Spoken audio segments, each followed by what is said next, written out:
Strictly Come Dancing star Anton Du Beke has caused a stir this week after revealing he was stabbed by his father in his younger years after a row on Boxing Day.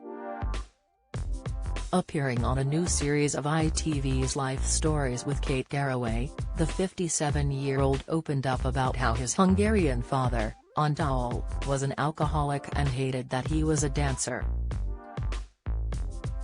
He went on to claim that one night he attacked him so viciously that he spent 3 days in hospital after being stabbed. It was a pivotal moment that saw Anton want to cut ties with his dad and start a new life for himself, which also saw him adapt his name ready for his future stardom. "I got stabbed in the leg and in the stomach because of a fight on Boxing Day," he told Kate. "It was idiotic. An idiotic situation.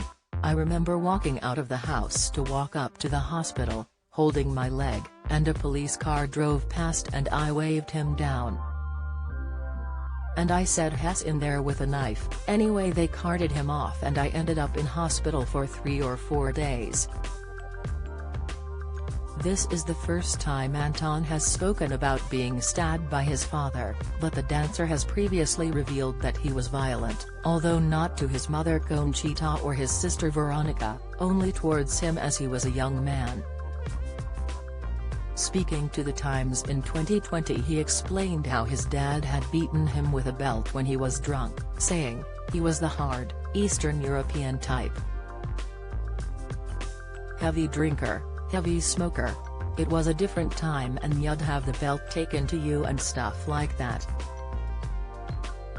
He'd just fly off the handle and he was always slightly aggressive anyway." He went on to share how he spent a lot of time hoping his father wouldn't be home when he arrived back at the council house they lived at in Sevenoaks, Kent, and how when he was home he would try to avoid him as there was no benefit to being in the same room.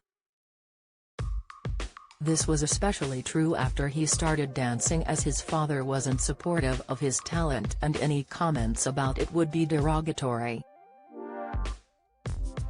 Money was tight for the family, so his mother was working 2 jobs and Anton had to leave school with no qualifications in order to work to pay for his dance classes and steer clear of his dad. But despite their struggles, the TV judge doesn't want anyone to feel sorry for him. He told Kate on Life Stories, "I hate the thought that anything like that defines you. I hate woe is me. I never sought any sense of encouragement from him. My motivation wasn't because of him, it was because I wanted to do it." His parents later divorced and Anton cut ties with his dad afterwards, never seeing him again. When he died, he didn't go to the funeral. He continued to say, "No, no.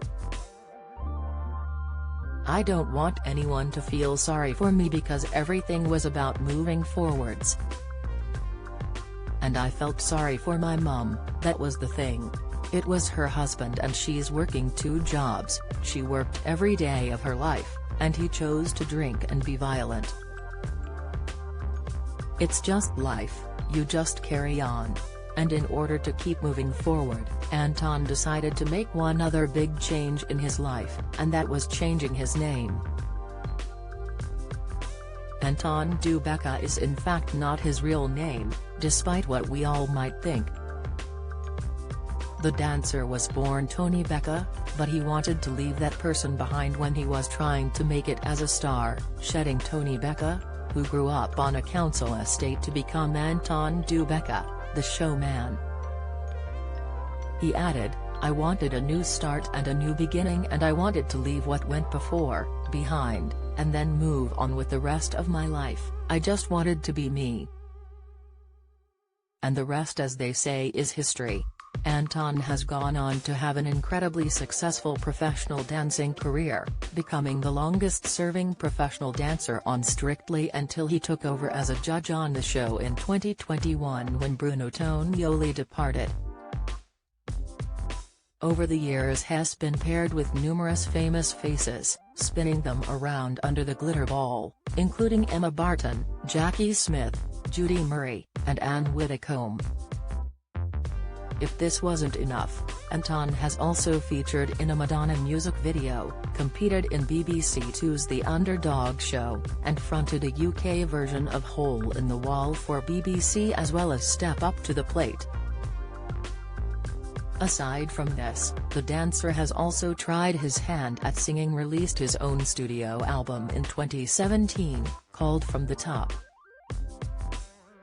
It reached number 21 on the charts. If you're struggling and need to talk, the Samaritans operate a free helpline open 24/7 on 116 123. Alternatively, you can email joe@samaritans.org if you'd prefer to write down how you feel. Kate Garraway's Life Stories, on Wednesday, 9 p.m. on ITV1 and ITVX.